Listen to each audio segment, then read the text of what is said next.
மண்டேனாலே கொஞ்சம் பரபரப்பாக தான் இருக்கும். ஏன்னா சண்டே வந்து 10 மணி வரைக்கும் தூங்கிட்டு காலையில் 6:00 எந்திரிக்கிறதுக்கு ரொம்ப கஷ்டமாயிருச்சு. இருந்தாலும் எந்திரிச்சு நைட்டே பாத்திரம் எல்லாம் தேய்ச்சி வச்சதை எடுத்து வச்சுட்டு பால் எல்லாம் காய்ச்சி வச்சது தான் பசங்களை எழுப்புவேன். பசங்களை வந்து ஒரு 6:45 போல் எழுப்பி விட்டாலே போதும். அப்புறம் அவங்களோட ஒர்க்கை கொஞ்சம் பார்த்துட்டு அடுத்து அப்படியே ரெடியாக ஆயிடுவாங்க.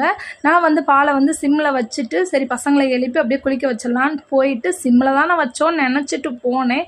கடைசியில் பார்த்தா அது சதி பண்ணிடுச்சு. இருந்து ஃபுல்லாக பொங்கி கீழே போயிடுச்சு. இது ஒரு வேலையாயிருச்சு. இன்றைக்கி மார்னிங்கேவும் அதையும் நல்லா க்ளீன் பண்ணிவிட்டு பசங்களுக்கு வந்து இன்றைக்கி ஆனியன் பரோட்டா மாதிரி தான் போட்டு கொடுத்துருந்தேன் கோதுமாவுலேயும். பசங்களுக்கு லஞ்ச் கொடுக்க மாட்டேறீங்களே பசிக்காதான்னு கேட்டிருந்தீங்க. இல்லை அவங்க 2 மணிக்கெல்லாம் வந்து லஞ்ச் வீட்டில் தான் சாப்பிடுவாங்க. இது வந்து 11 மணிக்கே அவங்களுக்கு சாப்பிட்றதுக்கு மார்னிங் வந்து அவங்களுக்கு ப்ரெட்டும் பாலுமே கொடுத்து விட்டுட்டேன். உங்கள் கிட்ஸுக்கு என்ன லஞ்ச் பாக்ஸ் கொடுத்து விட்டீங்கன்றதை மறக்காமல் கமெண்ட்ஸில் கமெண்ட் பண்ணுங்கள். நெக்ஸ்ட் வீடியோவில் பார்க்கலாம்.